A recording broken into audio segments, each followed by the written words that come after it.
কেটে গিয়েছে প্রায় ৩২টা বছর। দৌর্দণ্ড প্রতাপ বাম জামানায় বিরোধী আন্দোলনের প্রধান মুখ ছিলেন বর্তমান মুখ্যমন্ত্রী। আর সেই সময় মমতা বন্দ্যোপাধ্যায়ের এক প্রকার ছায়া সঙ্গী ছিলেন সোনালী গুহ। একসময় তিনি সাতগাছিয়ার বিধায়ক পদে নিযুক্ত ছিলেন। মমতা বন্দ্যোপাধ্যায়ের জীবনের খুঁটিনাটি নানা তথ্য নখদর্পণে ছিল এই সোনালী গুহের। বলা যেতে পারে মুখ্যমন্ত্রীর জীবনের বিভিন্ন অধ্যায়ের কর্মকাণ্ডের সাক্ষী ছিলেন এই সোনালী গুহ। বিভিন্ন আন্দোলন থেকে শুরু করে মমতা বন্দ্যোপাধ্যায়ের পথ চলার বহু ইতিহাসের সাক্ষী ছিলেন তিনি। এক প্রকার প্রকৃত ছায়াসঙ্গী যাকে বলা চলে, তিনিই ছিলেন এই সোনালী গুহ। কিন্তু 2021 সালের পর কি এমন হলো তার জন্য দীর্ঘ 32 বছরের ছায়াসঙ্গী হওয়ার পরেও সোনালী গুহকে ছাড়তে হলো দল, ছিন্ন করতে হলো মমতা বন্দ্যোপাধ্যায়ের সঙ্গে সমস্ত সম্পর্ক। সোনালী গুহ বর্তমানে শারীরিক অসুস্থতার কারণে প্রত্যক্ষভাবে না হলেও পরোক্ষভাবে যুক্ত রয়েছেন বর্তমান বিরোধী দল বিজেপির সঙ্গে। আজ তারই সঙ্গে কথা বলবো আমরা ভিশন প্লাসের তরফ থেকে। বর্তমানে মমতা বন্দ্যোপাধ্যায় তথা তৃণমূল কংগ্রেসের ইতিহাসের বহু অজানা তথ্য আজ তুলে ধরবো এই সোনালী গুহের মাধ্যমে। ভিশন প্লাস নিউজে আপনাদের সকলকে স্বাগত। রাজ্য জুড়ে একাধিক সমস্যা, মূলত বলা যেতে পারে এসআইআর অর্থাৎ ভুয়ো ভোটার বা মৃত ভোটারদের যে নাম, সেই নাম সংশোধন নিয়ে চলছে জোর জল্পনা। সেখানে দাঁড়িয়েই দেখা যাচ্ছে যে মাননীয় মুখ্যমন্ত্রী মমতা বন্দ্যোপাধ্যায় জোর বিরোধিতা করছেন। কিন্তু একটা সময়তেই এই মুখ্যমন্ত্রীকে অর্থাৎ মাননীয় মমতা বন্দ্যোপাধ্যায়কে দেখা গেছিল 2004 সালে এই ভুয়ো ভোটার নিয়ে সরবতে। সেই সময় যদি দেখা যায়, তার ছায়া সঙ্গী ছিলেন বা বলা যেতে পারে 32 বছরের ছায়া সঙ্গী সোনালী গুহ। আমাদের সঙ্গে এই মুহূর্তে উপস্থিত আছেন সোনালী গুহ। দিদি, আপনাকে ভিশন প্লাস নিউজে স্বাগত। প্রথমেই জিজ্ঞেস করি আপনার শরীর কেমন? ঠিক আছে দিদি, আমরা দেখতে পাচ্ছি বর্তমানে দাঁড়িয়ে যে এসআইআর অর্থাৎ ভুয়ো ভোটার বা মৃত ভোটারদের যে তালিকা, সেই তালিকা সংশোধন হবে। সেইখানে দাঁড়িয়ে সব থেকে যদি বড় কেউ বিরোধিতা করে, সেটা মাননীয় মুখ্যমন্ত্রী মমতা বন্দ্যোপাধ্যায়। কিন্তু এই মুখ্যমন্ত্রী মমতা বন্দ্যোপাধ্যায় তো 2004 সালে স্পিকারের মুখে কাগজ ছড়িয়ে দিয়েছিল। এতটা চেঞ্জ কেন? আপনি তো সেই সময় একটা ছায়া সঙ্গী ছিলেন, যদি একটু বিষয়টা বলতেন। দিদি 2004 সালে তখনও তৃণমূল কংগ্রেস হয়ে গেছে। মমতাদি বিরোধিতা করেছিলেন, যদি আমি খুব ভুল না করি, রবীন দেব সিপিএম এর পক্ষে। দিদি একটু দেরি করে উঠতেন। দিদির ভাইয়ের বউ লতা দিদিকে ডাকতে যেত। দিদির একটা বাতিক ছিল যে উনি মায়ের মুখ না দেখে কোথাও বেরোতেন না, বা এখনো মাসিমা তো মারা গেছেন, এখন জানি না উনি কার মুখ দেখে বেরোন। লতা দিদিকে ডাকছে, দিদি দিদি ওঠো ওঠো। দিদি উঠলেন, তখন বলছেন, দিদি সবাই হেরে গেছে। তখন দিদি বলছে, আমিও হেরে গেছি। তখন বলছে, না তুমি জিতেছো। দিদি একা এমপি হলেন। আমাদের 18 জন এমএলএ কে দিদি সঙ্গে রেখেছিলেন শুধু রবীন দেবের বিরুদ্ধে জেতার জন্য, শুধু রবীন দেবের বিরুদ্ধে জেতার জন্য। রবীন দেব পরেও জিতলেন, মানে পরেও দাঁড়ালেন দিদির বিরুদ্ধে। আমরা রবীন দেবকে খুব ঠাট্টা করতাম যে কি কি রবীন্দ্রা, তোমার স্ত্রী তো খুব আপত্তি করেছিলেন যে তুমি নিশ্চিত হারার একটা সিটে তুমি দাঁড়াচ্ছ। কাপ ডিশ মানে বাড়িতে যা কাচের বাসন সব ভাঙা হয়ে গেছে। রবীন্দ্র একটুখানি তত করে কথা বলেন তো, রবীন্দ্র কি বলছিস কি বলছিস। তখন দিদি একা জিতলেন, একা এমপি। দিদি শপথ নিতে যাবেন, তখন তমনাশ ঘোষও দিল্লিতে পৌঁছে গেছে। আমি আছি, তমাদা আছে, আমার হাজবেন্ড আছে, সবাই আছি আমরা। তমাদা আমি সব টিভিতে নজর। দিদি তখন শপথ নেবেন না, কারণ স্পিকারের চেয়ারে বসে আছেন সোমনাথ চ্যাটার্জি স্বয়ং। দিদি বললেন, দূর, আমি শপথ নিতেই যাব না। তারপরে সবাই আমরা টিভির দিকে নজর। হঠাৎ আটলিয়ে আসলেন, ডেপুটি স্পিকার ছিলেন। তখন তমাদা আমার হাজবেন্ডকে বললেন, দেখতো লালু, ওর ডাকটাম লালু, দেখতো লালু, স্পিকারের চেয়ারে যেন অন্য কেউ বসে আছে। তখন আমার হাজবেন্ড বলছেন, হ্যাঁ তমাদা, আটলিয়ে আসছেন তো। উনি তখন ডেপুটি স্পিকার। তাহলে মমতা, তমাদা দিদিকে মমতা বলেই ডাকতেন, তাহলে মমতা এবার তুমি শপথ নিতে যেতে পারো। দিদি শপথ নিতে গেলে, সেই সময় জ্যোতিপ্রিয় মল্লিকের ডাকনাম হচ্ছে বালু, বয়াকারা লয় রস্যু। বালুদা অনেকগুলো পেপার তৈরি করলেন, মানে মাস্টারডল তৈরি করলেন, এনে দিদিকে দিলেন। সব ভুয়ো ভোটার দিয়ে কিভাবে সিপিএম টিকে আছে দিদি বলতে চাইছেন আটলি অ্যালাউ করছেন না।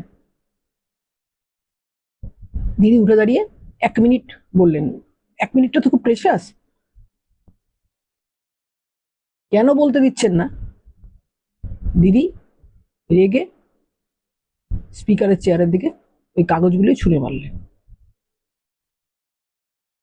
কিন্তু দিদি যদি দেখা যায় তাহলে মমতা বন্দ্যোপাধ্যায়ের মধ্যে, অর্থাৎ আপনি যে সময় কথা বলছেন বা সেই সময় ধরে অনেকটা পরিবর্তন, সেখানে দেখা যাচ্ছে যে সততার প্রতীক। আপনাদের মুখেই শোনা গেছে যে মমতা বন্দ্যোপাধ্যায় মানে সততার প্রতীক, কিন্তু 2025-এ দাঁড়িয়ে কি মনে হয় যে মমতা বন্দ্যোপাধ্যায় সত্যিই সততার প্রতীক? না, একদমই নয়। এখন আমাকে তো এখন আর কেউ তৃণমূলে নিতে চাইলেও বা স্বয়ং নেত্রীও যদি ফোন করেন, আমি তৃণমূলে I will not go to the Trinamool. দিদি, আপনার প্রসঙ্গ শুধু না, আমি যদি দেখতে পাই যে সুদীপ বন্দ্যোপাধ্যায়, কল্যাণ বন্দ্যোপাধ্যায়কে কিছুদিন আগেও প্রায় কোণঠাসা করে দেওয়া হলো। শুধুমাত্র দেখা গেল যে অভিষেক বন্দ্যোপাধ্যায় তৃণমূল নেতা, তার মানে কি কোনোভাবে যে কথার প্রসঙ্গ বা সূত্রের মারফত শোনা যায় যে অভিষেক লবি, মমতা লবি, যে এইটা যে বিষয়টা, এই বিষয়টা যদি একটু বলতেন। শোনো, অভিষেক তো কোনো সংগ্রাম করে ওঠেননি। অভিষেক কোটার নেতা। দিদি মমতা বন্দ্যোপাধ্যায় বা পিসি মমতা বন্দ্যোপাধ্যায় সেই সূত্রে অভিষেক নেতা হয়েছে। অভিষেকের কিন্তু পেছনে অতীত যদি ঘাটা যায়, অভিষেক কিন্তু কোনো সংগ্রামের মধ্য দিয়ে অভিষেকের জন্ম হয়নি বা অভিষেক তৈরি হয়নি। ওই বললাম না, আমি এত কিছু জানি, আমি বললে দিদির গভর্নমেন্টটা ফল করে যাবে। পাশাপাশি যদি আমরা দেখা যায় যে আমরা সিঙ্গুর আন্দোলনে মমতা বন্দ্যোপাধ্যায়কে দেখেছি, নন্দীগ্রাম আন্দোলনে দেখেছি, যেখান থেকে তৃণমূল সরকার ক্ষমতা এসেছে, সেইখানে দাঁড়িয়ে দেখতে গেলে আজকে যখন আমাদের দেখা যায় যে চাকরি প্রার্থীরা আন্দোলন করছে, কোথাও বা ডিএর জন্য আন্দোলন করছে, সেখানে তাহলে বাধা দিচ্ছেন মুখ্যমন্ত্রী মমতা বন্দ্যোপাধ্যায়। মানে এক যাত্রার পৃথক ফল হচ্ছে না বিষয়টা? সিঙ্গুর আন্দোলনে মমতাদি নিশ্চয়ই সিঙ্গুর আন্দোলন করেছেন।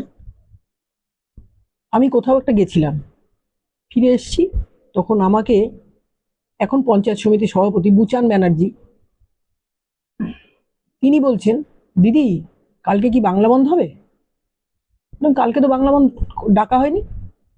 তখন বুচান বলছে, তুমি দেখি কিচ্ছু জানো না, মমতাদি তো সিঙ্গুরে পৌঁছে গেছেন, সিঙ্গুরে তো চাষিদের চেক দেওয়া হচ্ছে। তখন আমাদের এখান থেকে ভোটে দাঁড়িয়েছিলেন বিদ্যাসাগর বিধানসভায় দেবব্রত বিশ্বাস। আমার হাজবেন্ড এসে আমাকে বললেন, সোনালি, দেবুদা কিন্তু সিঙ্গুর যাচ্ছে। আমার তখন নিজের গাড়ি নেই। দেবুদা সিঙ্গুর যাচ্ছে? দিদিও তো সিঙ্গুর চলে গেছেন। দেবুদা তো কংগ্রেস থেকে এসছে। দেবুদা আব্দুল মান্নানের লবি বিলংস করতে। তখন আমি আমার হাজবেন্ডকে বললাম যে দেবুদাকে বলো না আমাকে সিঙ্গুর নিয়ে যেতে। আমি দেবুদার গাড়িতে সিঙ্গুর গেলাম। আমার তার আগের দিন প্রচন্ড কোমরে পেন হয়েছে, আমি শুতে পারছি না, এরকম পেন হচ্ছে। আমার হাজবেন্ডকে বলছি, দেখো আমার না খুব কোমরে পেন হচ্ছে। ও বলছে, দিদিকে ফোন করি। দিদি মানে মমতাদিকে ফোন করি। তখন আমি বললাম, হ্যাঁ করো। দিদির কাছে এমন এক ওষুধ আছে বা ছিল যেটা খেলে সমস্ত ব্যথার নিরসন হতো। তখন দিদি বললেন, ওকে ড্রটিন ডিএস দে। আমি পরের দিন বিধানসভায় গেলাম, গিয়ে স্পিকার তখন হাসিম আব্দুল হালিম, তিনি আমাকে খুব স্নেহ করতেন। আমাকে বললেন, কিরে হতবাগী, আজকে কি মিটিং? স্যার কমিটি মিটিং তো নেই, আমি এসছি জেনারেল মিটিং অ্যাটেন্ড করতে। আমি ওনার সামনে দাঁড়িয়ে একটু কাঁদো কাঁদো ভঙ্গিতে বললাম, স্যার আমার না কালকে খুব ব্যাক পেন হচ্ছিল। তখন উনি বললেন, এটা এক্স রে করিয়ে নে। আমাকে বেলভিউতে এক্স রে করতে পাঠালেন। আমার ধরা পড়লো কিডনিতে স্টোন। আমি যখন ঢুকছি তখন দেখছি উত্তাল, সিঙ্গুরের আন্দোলন উত্তাল হচ্ছে। আমাকে ঢুকতে দেখে না মমতাদির মুখে একটা মারাত্মক হাসি মানে যে আমার একজন যোদ্ধা এসে গেছে। উনি আমাকে মুটি বলতেন, আমি মোটা সোটা চিরকালি। বললেন, কিরে মুটি, তোর তো কালকে খুব কোমরে পেন হচ্ছিল। তখন আমি বললাম, হ্যাঁ দিদি, বেলভিউতে আজকে স্পিকারের মাধ্যমে আমি স্ক্যান করিয়েছি, আমার ধরা পড়েছে কিডনিতে স্টোন। তখন সবাই পৌঁছে গেছেন, অসীম চ্যাটার্জি, ওই যিনি নকশাল আন্দোলন করতেন, সৌগত দা, সব পৌঁছে গেছেন। ওই দিদি বলছেন, আমি কালকে সকাল থেকে সব অবরোধ করতে হবে অমুক, তো দিদি যেরকম আন্দোলনের গতিপথ ঠিক করে আপনারা সৌগতদা সব চলে যান। সৌগতদা বেরিয়ে গিয়ে আমাকে বলছেন, সোনালি ব্যাপার কিন্তু মারাত্মক। তখন আমি বলছি, কেন সৌগতদা, কেন সৌগতদা ব্যাপার মারাত্মক? বলে কাতারে কাতারে পুলিশ যাচ্ছে। না, আসুক না, খুব বেশি হলে তো আমাদের মারবেই। দিদি কখনো ভয় পেতেন না। দিদিকে দেখলাম দুর্গা নাম লিখতে, তার মানে দিদি ভয় পেয়েছে। তারপরে আমি দেখছি আমার মোবাইলে এসপি কলিং, আমাদের এসপি ছিলেন তখন সিদ্ধিনাথ গুপ্তা। তিনি আমাকে বলছেন, ম্যাডাম কোথায় আপনি? তখন আমি বললাম, এই তো আমি সিঙ্গুরে। তখন হুগলির এসপি ছিলেন সুপ্রতিম সরকার, তার সঙ্গে দিদির একটা বাদানুবাদ হচ্ছে। দিদিকে একটুখানি বাজে ভাষায় কথা বলছেন। তখন আমি টুল ছুঁড়ে মারলাম, একটু বাথরুমটা পরিষ্কার করে দিন। একজন পুলিশকে কিন্তু বলছেন। তখন সে বলছে, হ্যাঁ ম্যাডাম, বাথরুম পরিষ্কার হয়ে গেছে, মেয়েদের যাওয়ার বন্দোবস্ত হয়েছে। তখন দিদি বললেন, তো বাথরুমে যেতে হবে? আমি তখন বললাম, না দিদি। তখন আমি অলরেডি এসপিকে টুল ছুঁড়ে মেরেছি। আমার এসপি বলছেন, সিদ্ধিনাথ গুপ্তাজি বলছেন যে হুগলির এসপি আমায় ফোন করেছিল, আপনি কি ওনার সঙ্গে খুব খারাপ ব্যবহার করেছেন ম্যাডাম? তাহলে আমি করেছি, কেন করবো না? উনি আমাদের নেত্রীকে বাজে ব্যবহার করছেন। তারপরে শুনে নিল তো পুলিশ, গোটা পুলিশ শুনে নিল, কমিউনিটি, যে আমার কিডনিতে স্টোন হয়েছে। এবার শুরু হলো অ্যারেস্ট করা। তখন আমি দেখলাম মহিলা পুলিশগুলো আমার কিডনি লক্ষ্য করে লাঠির গুঁতো দিচ্ছেন। আর বের করতে না করতেই সুপ্রতিম সরকার বলছেন, এটাকে ধর, এটাকে। আমি তখন দুবারের এমএলএ, এটাকে ধর। মমতা ব্যানার্জি বলছিলেন না, তুই ওর কম্পেনিয়ান, চল আমার কম্পেনিয়ান হবে। আমি, তুই আমাকে কি কম্পেনিয়ান করবি? সুপ্রতিম সরকার হাইট একটু শর্ট, তোর তো 4 ফুট 2 ইঞ্চি লম্বা। আমার হাজবেন্ডকে দেখেছিস? আমিও তুই তো কারি করছি, উনিও তুই তো কারি করছে। আমাকে পুরো ছুঁড়ে ফেলে দেওয়া হলো। জিপসি ছিল একটা, তার মধ্যে আমার টয়লেট হয়ে গেল। তখন আমাদের অ্যারেস্ট করা হলো। যখন আমরা গোপালনগর, মানে চেতলার গোপালনগরে, তখন আজকাল থেকে এক মহিলা ফোন করলেন, সোনালিদি তোমাদের নাকি মমতাদির বাড়িতে নিয়ে গিয়ে ছেড়ে দেওয়া হবে। সেটা জানি না, আগে তো মমতাদি বাড়িতে পৌঁছাই। মমতাদি বাড়িটা আমাদের নিজস্ব জায়গা। ঠিক তাই করা হলো। আর তখন আমার হাতে উঠে এসছে ইট, বা অসীমা পাত্রকে, আমাকে সব একসঙ্গে অ্যারেস্ট করা হলো। আর রত্নালা, তিনি শ্রীরামপুরের এমএলএ, তারপরে সিঙ্গুরের এমএলএ ছিলেন রবীন্দ্রনাথ ভট্টাচার্য, তাদেরকে সব নজরবন্দি করে রাখা হলো। আমি ইট ছুটতে লাগলাম। তখন এটা কি ঠিক হচ্ছে? সিঙ্গুরেও কি ঠিক হয়েছিল? আমি একটা কথা বলি, মমতাদির আন্দোলন তো ছিল টাটার যাতে ন্যানো গাড়িটা না বেরোয় তার জন্য। আর সিপিএম চেষ্টা করেছিলেন টাটার যাতে ন্যানো গাড়ি বেরোয়। আমাকে বিধানসভাতে গিয়েও শুনতে হয়েছিল যে হুগলির ন্যানো গুজরাটে কেন? মমতাদি টাটার বিরুদ্ধে আন্দোলন করে ক্ষমতায় এসেছিলেন। আর টেটে যাদের চাকরি গেছে, বা টেটটাও তো একটা আন্দোলনের জায়গা, তাতে মমতাদি গভর্নমেন্ট কিন্তু পড়ে যাবে। এত কিছু শুনতে পেলাম, যেখানে মমতা বন্দ্যোপাধ্যায় একটা লড়াকু বিষয়টা আপনি তুলে ধরেছেন, সেইখানে দাঁড়িয়ে কি আপনার আজকের দিনে মনে হয় না যে মমতা বন্দ্যোপাধ্যায় ঠিক করছেন বা ভুল করছেন? কি মনে হয় আপনার? এই যে ধরুন এতগুলো 26,000-এর শিক্ষক চাকরি বসে আছেন, দিয়ে পাচ্ছে না, দিনের পর দিন তারা ধর্মতলায় বসে আছেন, সেই বিষয়টা কিভাবে দেখছেন? সেই মমতা বন্দ্যোপাধ্যায়কে আর এই মমতা বন্দ্যোপাধ্যায় কোনোভাবে মেলাতে পারছেন আপনি নিজে থেকে? না, একদম মেলাতে পারছি না। মমতাদি একসময় বলতেন, কেউ খাবে আর কেউ খাবে না, তা হবে না, তা হবে না। আমরাও বলছি, আমি ডিএ মিটিংও এটা বলেছি। ডিএর স্টেজে গিয়ে এলওপি, মানে বিরোধী দলনেতা সেখানে উপস্থিত ছিলেন। আমি বলেছি, কেউ খাবে আর কেউ খাবে না। দিদি একসময় বলতেন, তা হবে না, তা হবে না। আজকে শুধু দিদি খাবেন আর দিদির ভাইপো খাবেন, আর আমরা কেউ খেতে পাবো না। ডিএটা তো একটা ন্যায্য পাওনা। ডিএটা কিন্তু কোনো উনি পুজোর সময় যেন অনুদান দিচ্ছেন, লক্ষ্মীর ভান্ডারে যেমন অনুদান দিচ্ছেন, সেটা কিন্তু অনুদান নয়। তা হবে না, তা হবে না। দিদি সবাইকে সমানভাবে খেতে দিতে হবে। আরেকটা বিষয় যদি দেখা যায় যে আমরা কিছুদিন আগে দেখেছি আরজি কর, কসবা, একের পর এক ধর্ষণকাণ্ড, কামদুনি পরপর দেখেছি। সেইখানে দাঁড়িয়ে দেখা গেছে প্রত্যেকটা যে ধর্ষণ হয়েছে মহিলা তাদেরকে রেট ফিক্স করে দেওয়া হচ্ছে, এই বিষয়টা কিভাবে দেখছেন? যেখানে আমরা দেখেছি যে মমতা বন্দ্যোপাধ্যায় 26 দিন অনশন করেছেন, সেই লড়াকু মমতা বন্দ্যোপাধ্যায় একজন মহিলা মুখ্যমন্ত্রী হয়ে সম্মানের মানে মহিলাদের সম্মান দেখছেন না এখন দাঁড়িয়ে, সেই বিষয়টা যদি একটু বলতেন। দেখুন, আগামী 9ই আগস্ট নবান্ন চলোর অভিযান কে ডেকেছেন? বিজেপি সমর্থন করেছে তাকে, কিন্তু ডেকেছেন তো অভয়ার মা, হুম। অভয়ের বাবা মা দুজনেই তারা যাবেন।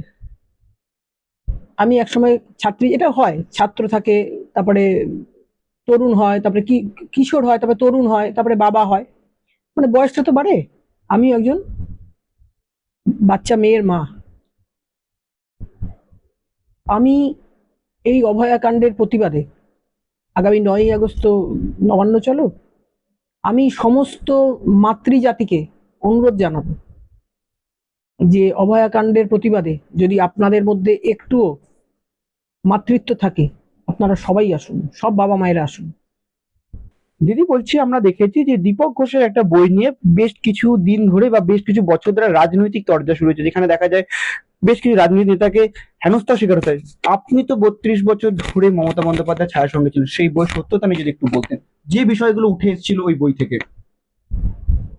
দেখুন, দীপক ঘোষ তো এখন প্রয়াত, মারা গেছেন।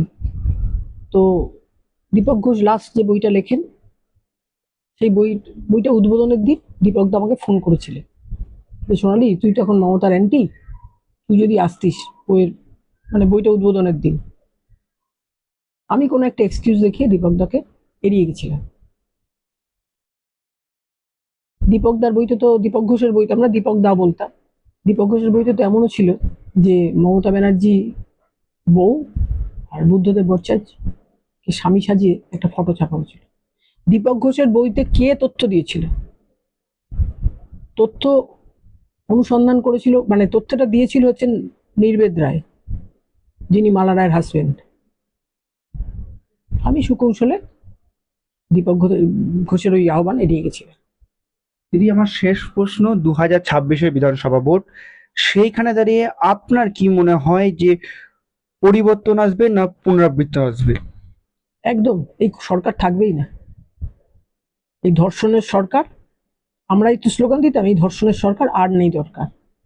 যেখানে একটা কর্মক্ষেত্রে দাঁড়িয়ে নির্ভয়ের মতো একটা ডাক্তারকে রেপড হয়ে যেতে হলো, প্লাস মার্ডার হয়ে যেতে হলো, তারপরে দিদি তার রেড বেঁধে দিলেন। দিদি তো জানেন যে নির্ভয়া বা অভয়া যাই বলুন, বা তিলোত্তমা, তারা গরিব। আমি ভাবি, হায় রে ভগবান, নির্ভয়ার মা বা অভয়ার মা যে আদর্শ নিয়েই তারা আর চলুন না কেন, তারা কেন মমতাদির টাকাটা নিলেন না? কারণ কোনোটাই তো দিদির পৈতৃক সম্পত্তি নয়, সবই তো সাধারণ জনগণের টাকা। কেন নিলেন না? নির্ভয়া বা অভয় যা পড়েছি বা আমরা যুক্তিতর্কে যা দেখেছি, তিনি তো ছোটবেলা থেকেই পড়াশোনায় ভালো ছিলেন, কেন নিলেন না?